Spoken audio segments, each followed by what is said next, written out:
नमस्कार जय जगन्नाथ दर्शक बंधु एसपी एस्ट्रोलॉजी ओडिशा चैनल प्रसारित मासिक राशिफल कार्यक्रम को आपण स्वागत। दर्शक बंधु आज आम आलोचना करवा डिसेम्बर मास रे केमिति रहिबो राशिचक्र सप्तम राशि तुला राशि व्यक्ति मानक पई शुभाशुभ राशिफल विषय रे विस्तृत भाव आलोचना करवा। किंतु ता पूर्व जदि आपण मैंने आम चैनल को प्रथम थर कर आसता तेज वीडियोटी को लाइक करूँ, शेयर करूँ और चैनल को सब्सक्राइब कर पाखे बेल आइकन को प्रेस करूँ। दर्शक बंधु यही वर्षर शेष मास डिसेम्बर, ये डिसेम्बर मासरे तुला राशि व्यक्तिविशेष माने किपरि तांकर जीवनचर्या को परिचालना करेंगे और किपरि काटिबे एही मास से विषय आम विस्तृत भाव आलोचना करवा। ये तुला राशि जार अधिपति ग्रह होउछन्ति शुक्र। तुला राशि शुभवार बुधवार, शुक्रवार, घातवार, गुरुवार। शुभ संख्या 2, 6, 8, शुभ रंग धला और कला। ये तुला राशि व्यक्तिविशेष मानक पई ए मासर गोचरीय ग्रह स्थिति वृष राशि बृहस्पति, कर्कट राशि मंगल, कन्या राशि केतु, तुला राशि रवि, बिछा राशि बुध, धनु राशि शुक्र, कुंभ राशि शनि और मीन राशि राहु अधिष्ठान करुछन्ति। समय अनुसार ग्रह मान स्थिति परिवर्तनशील। यही ग्रह स्थिति को नजर रखी डिसेम्बर 2024 रे प्रमुख ग्रह मानकर अवस्था अनुसार यदि आम आलोचना करवा तेज राहु का स्थिति अनुकूल रहिबो।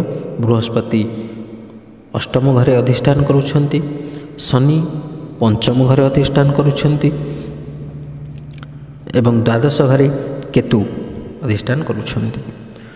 तो यही ग्रह स्थिति को नजर में रखिले बा जदि आम आलोचना करवा ये ग्रह स्थिति को नजर में रखी तेबे आपणक पई ए मासटी आदौ अनुकूल नुहे। मंगल एवं ये मंगल ग्रह होउछन्ति संपर्क एवं शक्तिर ग्रह। द्वितीय एवं सप्तम घरर प्रभु भाव में यही मासरे वक्र गति करुछन्ति, जेनु कारणरू आपणकर व्यक्तिगत जीवन और आर्थिक जीवन में उत्थान पतनर सम्मुखीन हो पारती। जीवनशैली एवं पारिवारिक जीवन में अनेक परिवर्तन देखाजिवो। यह व्यतीत जीवनर अभिवृद्धि मध्यम धरणर हेबो।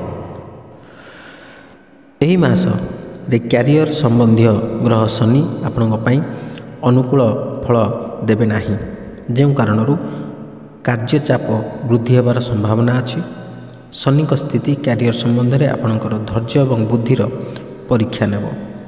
शुक्र प्रथम एवं सप्तम अष्टम घरर अधिपति भाव में चतुर्थ घरे डिसेम्बर 2, 2024 रु डिसेम्बर 28, 2024 एवं परे डिसेम्बर 29, 2024 रु 7 जनवरी 2025 मध्य चतुर्थ घरे अवस्थित हेबे। पंचम घरे यही कारणरू डिसेम्बर 2, 2024 रु डिसेम्बर 28, 2024 समय अनुकूल होगाकू जाउछि, कारण यही समय मध्य आपण जीवन में आराम एवं सुख पाइबे। डिसेम्बर 29, 2024 रु जनवरी 7, 2025 मध्य जेतेबेले शुक्र आपणक पंचम घरे रहिबे सेतेबेले आपण पिलामानंक पक्षरु सहायता पाइबे एवं आपणक पिलामानंक जीवन में विकास आसिबो।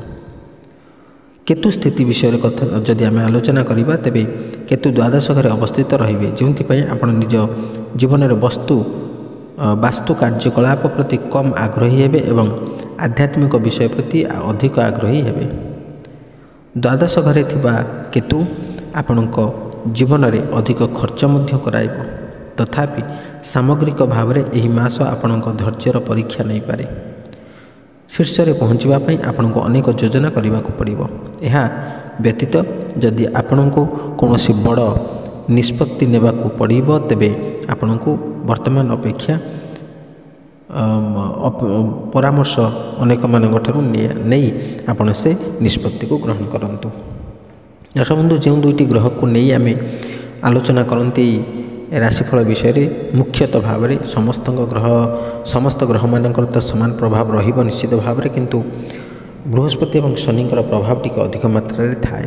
तेणु बृहस्पति कथा जदि आम प्रथम आलोचना करवा तेज बृहस्पति होचंदी धन धान्यर कारक, विद्या बुद्धिर कारक, यश कीर्तिर कारक, आध्यात्मिकतावादीर कारक।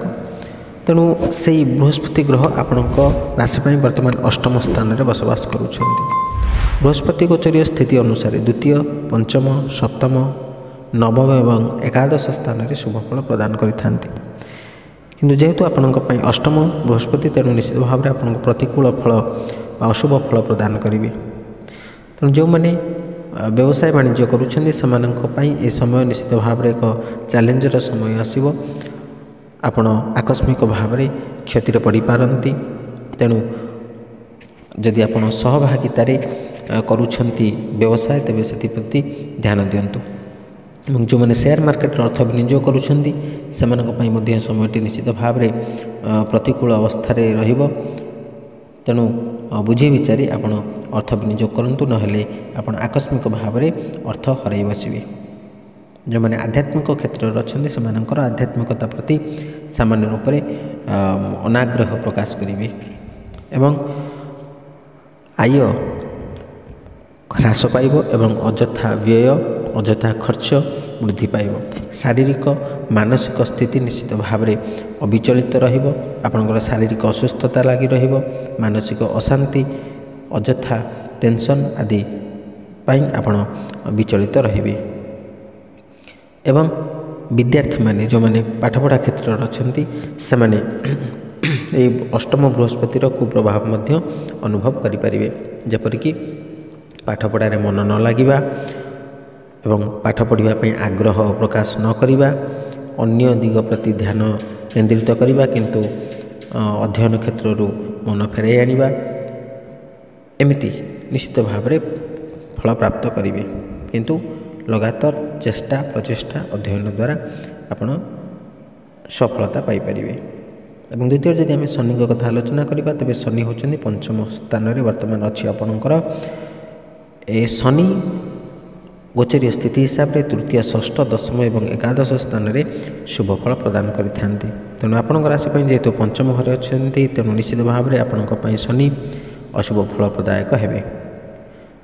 विशेषकर आप कर्मक्षेत्र जो मैंने अच्छा कर्मक्षेत्र में आप उच्चपदस्थ कर्मचारी निर्यातित हो पारती, अपमानित हो पारती एवं आपणकर कार्य विलम्ब हो पारे आपणकर कार्यक्षेत्र बदली पारे।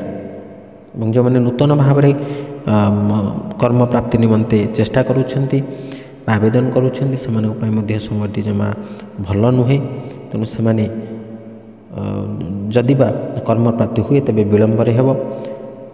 तेणु आउ जो मैंने विशेषकर पंचम शनि आपण संतान संतति जनित आपण को कष्ट दे पारे।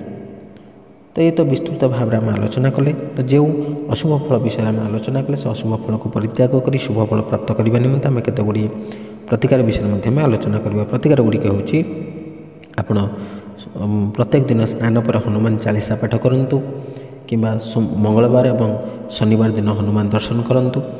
शनिवार दिन आप दक्षिण काली को दर्शन करूँ। दक्षिण काली को सामान्य पूजार्चना करें एवं आपण विष्णु सहस्र नाम पाठ करूँ, नारायण को दर्शन करूँ। देखिए निश्चित भाव में आपंकर अशुभ फल को परित्याग कर शुभ फल प्राप्त करेंगे।